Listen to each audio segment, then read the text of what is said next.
मेरे प्यारे दोस्तों, भाइयों और बहनों, आप सबका राधा कृष्ण भक्ति ज्ञान चैनल में स्वागत है। आज मैं आप सबको मंगलवार की कथा सुनाने जा रही हूँ, जिसको सुनने से बड़े संकट दूर हो जाते हैं। तो बोलिए संकट मोचन हनुमान जी की जय। तो चलिए दोस्तों, आप सबको मंगलवार की कथा को सुनाती हूँ। व्यास जी बोले, एक समय नैमिषारण्य में 88,000 मुनिगण एकत्र होकर पुराणों के ज्ञाता श्री सूत जी से पूछने लगे। शौनकादि ऋषि बोले, हे महामुने, आपने अनेकों पुराणों की कथाएं सुनाई है। आप कृपा करके ऐसा कोई व्रत और कथा सुनावें जिसके करने से सुख, सौभाग्य, संतान की प्राप्ति हो तथा मनुष्यों को रोग, शोक, अग्नि, सर्प आदि का भय न हो। क्योंकि कलयुग के जीवों की आयु कम है, फिर इस पर भी उन्हें रोग आदि घेरे रहेंगे तो श्री हरि का ध्यान कैसे कर सकते हैं। सूत जी बोले, हे महामुने, तुमने बहुत ही सुंदर कथा पूछी है। श्री कृष्ण भगवान जी और युधिष्ठिर का संवाद तुम्हारे सामने कहता हूँ, ध्यान पूर्वक सुनो। एक समय पांडवों की सभा में श्री कृष्ण जी बैठे हुए थे। युधिष्ठिर ने भगवान श्री कृष्ण से प्रश्न किया, हे भगवान नंद नंदन गोविंद, आपने मेरे लिए अनेकों कथाएं सुनाई है। कृपा करके कोई ऐसा व्रत कथा बतावें जिसके करने से मनुष्यों को पुत्र सुख की प्राप्ति हो। प्रभु, बिना पुत्र जीवन व्यर्थ है। प्राणी बिना पुत्र नरकगामी होता है तथा पितृ ऋण से छुटकारा नहीं मिल सकता और ना पुन्ना नाम के नरक से उद्धार हो सकता है। अतः पुत्रदायक व्रत बतावें। श्री कृष्ण भगवान बोले कि हे राजन, मैं एक प्राचीन इतिहास सुनाता हूँ, ध्यान देकर सुनो। कुंदनपुर नामक एक नगर था। उसमें नंदा नाम का एक ब्राह्मण रहता था। भगवान की कृपा से सब सुख था, फिर भी वह दुखी रहता था। उसका एक मात्र कारण था कि ब्राह्मण की स्त्री सुनंदा के कोई संतान नहीं थी। ब्राह्मण की स्त्री पतिव्रता थी, भक्ति पूर्वक श्री हनुमान जी की आराधना करती थी। मंगलवार के दिन व्रत के अंत में भोजन बनाकर हनुमान जी का भोग लगाने के बाद स्वयं भोजन करती थी। एक बार मंगलवार के दिन ब्राह्मणी कार्य की अधिकता से हनुमान जी का भोग ना लगा सकी तो ब्राह्मणी को बहुत दुख हुआ। उसने कुछ भी नहीं खाया पिया, अपने मन में प्रण करके सो गई कि अब तो अगले मंगलवार का महावीर जी का भोग लगाकर अन्न जल ग्रहण करूंगी। ब्राह्मणी रोजाना भोजन बनाती थी, परंतु स्वयं भोजन नहीं करती थी और मन में ही श्री हनुमान जी की आराधना करती रहती थी।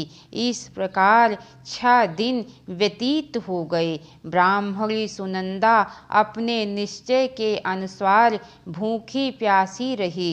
मंगलवार को वह प्रातः काल ही मूर्छित होकर गिर पड़ी। उसकी भक्ति के प्रभाव से हनुमान जी प्रसन्न हो गए और प्रकट होकर बोले, मैं तेरी भक्ति से प्रसन्न हूँ, तू वर मांग। सुनंदा बोली, हे प्रभु, मेरे कोई संतान नहीं है, कृपा करके पुत्र व कन्या प्रदान करे, आपकी अति कृपा होगी। श्री महावीर जी बोले, तेरी इच्छा पूर्ण होगी।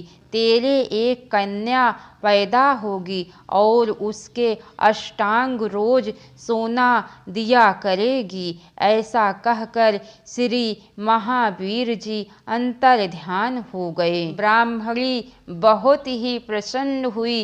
सभी समाचार अपने पति से कहा। ब्राह्मण देव कन्या का समाचार सुनकर कुछ दुखी हुए, परंतु सोने की बात सुनी तो बहुत प्रसन्न हुए। विचार किया कि कन्या के साथ मेरी निर्धनता भी समाप्त हो जाएगी। श्री हनुमान जी की कृपा से वह ब्राह्मणी गर्भवती हुई और 10वें महीने में उसे कन्या रूपी रत्न का लाभ हुआ। यह बालिका अपने पिता के घर में जिस प्रकार शुक्ल पक्ष का चंद्रमा बढ़ता है, ठीक उसी प्रकार अपने पिता के घर में नित्य बढ़ने लगी। 10वें दिन ब्राह्मण ने इस बालिका का नामकरण संस्कार कराया तो उनके कुल पुरोहित ने इस बालिका का नाम रत्नबाला रखा, क्योंकि वह कन्या सोना दिया करती थी। इस कन्या ने पूर्व जन्म में बड़े ही विधि विधान पूर्वक मंगल देव का व्रत किया था। रत्नबाला का अष्टांग बहुत सा सोना देता था। इस सोने से वह ब्राह्मण बहुत धनवान हो गया, जिससे उस नंदा ब्राह्मण को बहुत ही मद तथा अभिमान हो गया। सुनंदा ने देखा कि उसकी पुत्री विवाह के योग्य हो गई तो अपने पति ब्राह्मण देवता को अत्यंत प्रसन्न देखकर बोली, मेरी पुत्री रत्नबाला विवाह के योग्य हो गई है, अतः आप कोई सुंदर तथा योग्य वर देखकर विवाह कर दें, क्योंकि शास्त्र की आज्ञा है कि 8वें वर्ष में गौरी, 9 वर्ष में रोहिणी, 10 वर्ष तथा कन्या, इसके बाद रजस्वला संज्ञा हो जाती है। गौरी के दान से पाताल लोक की प्राप्ति होती है, रोहिणी के दान से वैकुंठ की प्राप्ति होती है, कन्या के दान से इस लोक में सुखों की प्राप्ति होती है। हे पति देव, यदि रजस्वला का दान किया जाता है तो वह रौरव नरक की प्राप्ति होती है। ब्राह्मण बोला, अभी तो रत्नबाला 10 ही वर्ष की है और देख, मैंने तो 16-16 साल की कन्याओं का विवाह कराया है, अभी जल्दी क्या है। ब्राह्मणी बोली, आपको तो लोभ अधिक हो गया है। अगर 11वें वर्ष में विवाह नहीं हुआ तो उसके मासिक धर्म का रक्त पिता और बड़े भाई को पान करना पड़ता है। शास्त्र में कहा भी है कि जो माता पिता बड़े भाई रजस्वला कन्या को देखते हैं वे अवश्य ही नरकगामी होते हैं। ब्राह्मण बोला, अच्छा, कल मैं अवश्य ही लड़का देखने जाऊंगा अथवा दूत को भेजूंगा। दूसरे दिन ब्राह्मण ने अपने दूत को बुलाया और आज्ञा दी कि जैसी मेरी सुंदर कन्या है वैसा ही सुंदर वर तलाश लाओ। दूत ने अपने स्वामी की आज्ञा पाकर बंबई नगर में एक सुंदर ब्राह्मण के बालक को देखा। बालक देखने में सुंदर था तथा ब्राह्मणों के सभी गुण बालक में मौजूद थे। इस बालक का नाम सोमेश्वर था। दूत ने आकर स्वामी नंदा के लिए इस बालक को बतलाया। ब्राह्मण ने सोमेश्वर को देख विधि पूर्वक विवाह कर दिया तथा कन्यादान में काफी धन दिया। ब्राह्मण ने विधि पूर्वक कन्यादान कर अपने को बहुत भाग्यशाली माना। कुछ काल व्यतीत होने पर नंदा को महालोभ हो गया। उसने विचार किया कि अब तो कन्या चली जावेगी और मेरे लिए जो स्वर्ण इस कन्या से मिलता था वह अब नहीं मिलेगा। मेरे पास जो धन था इस कन्या की शादी में खर्च हो गया और जो कुछ भी है वह कुछ समय में ही खर्च हो जावेगा। इससे इस कन्या का विवाह करके मैंने बहुत गलती की है। अब मुझे कोई उपाय करना चाहिए जिससे यह कन्या मेरे घर में बनी रहे, अपनी ससुराल में ना जावे। ब्राह्मण इसी पर विचार करते करते रात्रि भर सोया तक नहीं। उसने विचार किया कि जब कन्या को लेकर सोमेश्वर अपने घर के लिए जावेगा तो वह छिप कर मार्ग में उसका वध कर देगा और अपनी कन्या रत्नबाला को अपने घर ले आवेगा, जिससे उसके लिए नियमित रूप से सोना मिलता रहेगा और समाज का कोई मनुष्य उसे दोष भी नहीं देगा। रहता काल हुआ, नंदा और सुनंदा ने जमाई तथा लड़की को खूब धन देकर विदा किया। सोमेश्वर अपनी पत्नी रत्नबाला को ससुराल में अपने घर लेकर चल दिया। ब्राह्मण नंदा महालोभ के वशीभूत होकर मार्ग में छिपा हुआ था। जमाई को मारकर रत्नबाला को फिर अपने घर ले जावे, जिससे उसे अष्टांग सोना मिलता रहे, वह कभी निर्धन ना हो। अतः नंदा ने अवसर पाकर सोमेश्वर का वध कर दिया और अपनी लड़की रत्नबाला के पास जाकर बोला, हे पुत्री, मार्ग में लुटेरों ने तेरे पति का वध कर दिया है। अब तू घर चल, वहाँ पर ही रहकर अपने शेष जीवन को व्यतीत करना। भगवान की इच्छा के आगे किसी का कोई वश नहीं चलता है। उसे जो अच्छा लगता है वही करता है। और हे बेटी, जो भाग्य में लिखा है वही होगा, इसमें किसी का कोई वश नहीं है। अपने पिता के द्वारा अपने पति की मृत्यु का समाचार सुनकर रत्नबाला बहुत दुखी हुई और अनेक प्रकार से रुदन करने लगी और अपने पिता से बोली, हे पिताजी, इस संसार में जिस स्त्री का पति नहीं है उस स्त्री का जीना व्यर्थ है।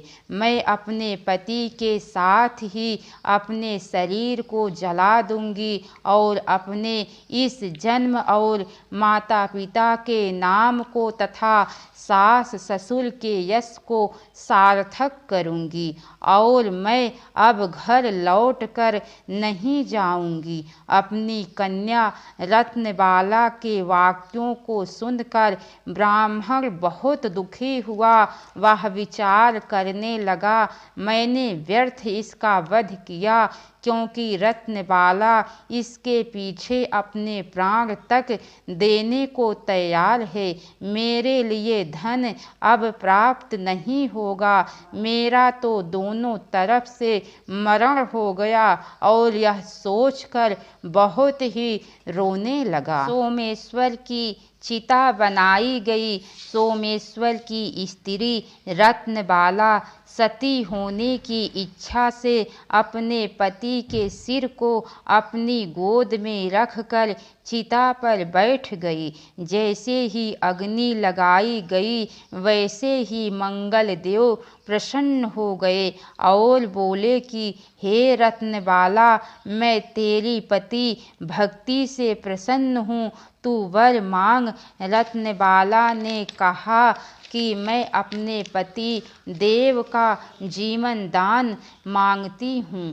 मंगल देव बोले, रत्नबाला, तेरा पति अजर अमर और महाविद्वान हो जावेगा, और भी जो कुछ तेरी इच्छा हो वर मांगो। रत्नबाला बोली, हे ग्रहों के स्वामी, यदि आप मुझ पर प्रसन्न हैं तो आप मुझे यह वरदान दीजिए कि जो आपका मंगलवार के दिन प्रातः काल लाल पुष्प लाल चंदन से पूजन कर आपका स्मरण करे, उसको रोग और व्याधि कभी ना हो, उसका स्वजनों से कभी भी वियोग ना हो, और सर्प अग्नि तथा शत्रुओं का भय ना हो। जो स्त्री मंगलवार का व्रत करे वह कभी विधवा ना हो, और उसे अनेकों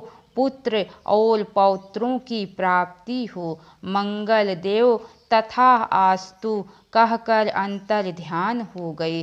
सोमेश्वर मंगल देव की कृपा से जीवित हो गया। रत्नबाला अपने पति को प्राप्त कर बहुत ही प्रसन्न हुई और मंगलवार का व्रत प्रत्येक मंगलवार को कर व्रतराज और मंगल देव की कृपा से इस लोक में नाना प्रकार के सुख भोग कर अंत में पति के साथ स्वर्गलोक को गई। तो बोलिए संकट मोचन हनुमान जी की जय, के मंगल देव की जय। कैसी लगी कथा दोस्तों? लाइक करके कमेंट बॉक्स में ज़रूर बताना। हर हर महादेव। अब तक की सारी वीडियो देखने के लिए आप सबको बहुत बहुत धन्यवाद। राधे राधे दोस्तों।